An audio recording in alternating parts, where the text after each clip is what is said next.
Hello అండి, ఈరోజైతే మనం మామిడికాయ పచ్చడి ఎలా చేయాలో చూద్దాం.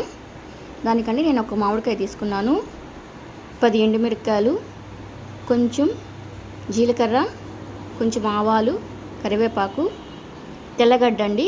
ఈ తెల్లగడ్డ వేయడం వల్లనే కొంచెం కారంగా టేస్ట్గా బాగుంటుంది. కొంచెం పసుపు, కొంచెం ఉప్పు, సరిపడినంత ఆయిల్. ఓకే అండి, ఇప్పుడైతే మనం మామిడికాయని చిన్న ముక్కలుగా కట్ చేసుకుంటాము. మరీ చిన్నవి కాదు, కొంచెం పెద్దగా కట్ చేసి పెట్టుకోవాలండి. ఇప్పుడైతే ఎలా చేయాలో చూద్దాం. ఇప్పుడైతే స్టవ్ వెలిగించి ప్యాన్ పెట్టుకోవాలండి. ఇప్పుడు సరిపడినంత ఆయిల్ వేసుకోవాలి, సరిపోతుంది. ఇవి ఎండుమిరపకాయలు వేయించడానికి చూడండి. ఎండుమిరపకాయలు అయితే ఈ విధంగా ఫ్రై అయితే చాలండి. ఇప్పుడు మనం జీలకర్ర తీసుకున్నాం కదా, ఆ జీలకర్ర కూడా దీంట్లో యాడ్ చేసుకుంటాం. చూడండి, జీలకర్రని కొంచెం బాగా ఫ్రై చేసుకోవాలండి, కొంచెమే.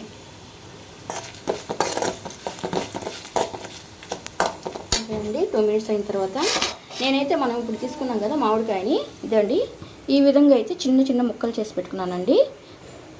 ఇప్పుడు ఈ మామిడికాయ ముక్కలు కూడా దీంట్లో వేసేద్దాం. ఇప్పుడు ఒకసారి మిక్స్ చేసుకుందామండి. మామిడికాయ ముక్కలు ఏం వేగలేదు, జస్ట్ కొంచెం మిక్స్ అయితే సరిపోతుంది.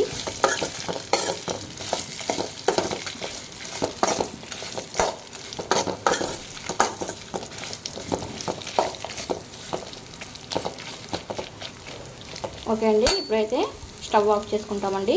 దీన్ని పూర్తిగా చల్లారనివ్వాలండి, అప్పుడు మనం మిక్సీ పట్టుకుందాం. ఇప్పుడైతే ఇవంతా మిక్సీలోకి తీసుకున్నామండి.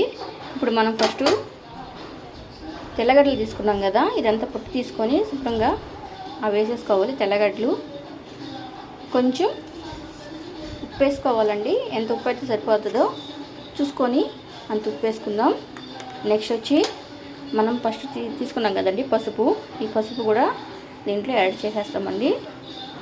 ఇప్పుడైతే దీన్ని మిక్సీ పట్టుకుందామండి.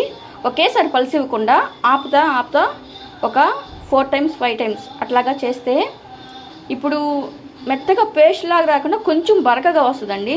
ఈ చట్నీ అయితే కొంచెం బరకగా ఉంటేనే బాగుంటుంది. చాలామంది అట్లాగే ఇష్టపడతారు, మా ఇంట్లో కూడా అట్లాగే తింటామండి మేము. అందుకని ఒకేసారి పల్సి ఇవ్వద్దు, మెత్తగా అయిపోతుంది.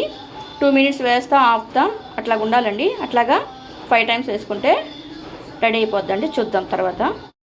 ఓకే అండి, మిక్సీ పట్టినాక చూడండి ఈ విధంగా అయితే వచ్చిందండి. ఈ విధంగా కొంచెం బరకగా ఉంటే సరిపోతుందండి. ఇప్పుడు స్టవ్ ఆన్ చేసి ప్యాన్ మీద ఆయిల్ వేడి చేసుకుందామండి.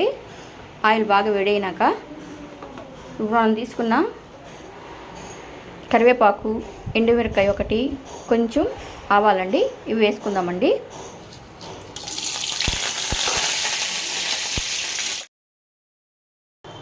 ఓకే అండి, ఫైనల్గా మన చట్నీ అయితే రెడీ అయిపోయిందండి. ఈ పోపు దినుసులు అన్నీ వేసిన తర్వాత చూడండి ఎంత కలర్ఫుల్గా ఉందో. నేనైతే టేస్ట్ చూసానండి, చాలా బాగుంది. ఉప్పు కారం అంతా కరెక్ట్గా సరిపోయిందండి. వేడివేడంలో వేసుకొని తింటే చాలా బాగుంటుందండి. ఒకసారి మీరు ట్రై చేయండి.